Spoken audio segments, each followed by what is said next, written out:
So by early, I mean like 7 a.m. you'll be safe. I think as late as like 10 a.m. at the very latest to like make sure that you get your spot. But chances are, if you do get here at 10, somebody could have your spot. But if you get here at like 7, back in the day, I know it was a lot busier and a lot more crucial to get here earlier, like no matter what. But the idea is there's all the sand area here, and then there's like concrete. You see the concrete. So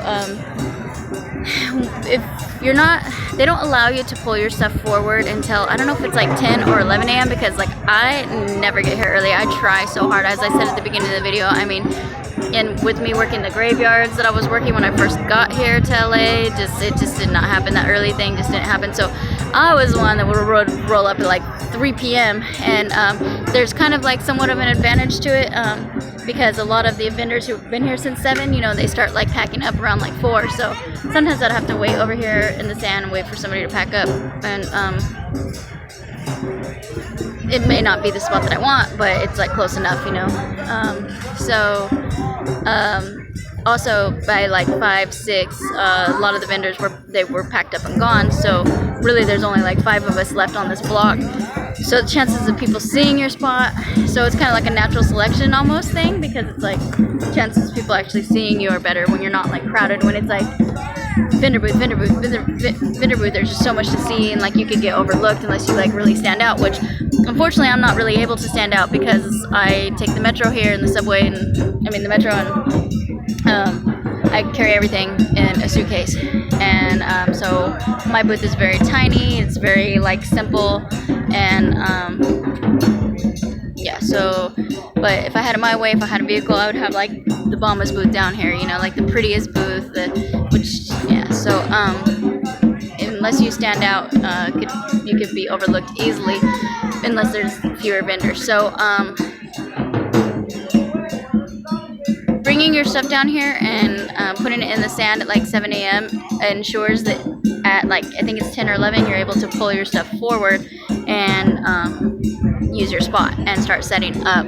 And some people go as far as, I've heard, I've never seen this, I've just been told by like other vendors that like if you see like human feces like on the concrete spot, then somebody, like usually it's, you know, like the transients, the homeless, they get really like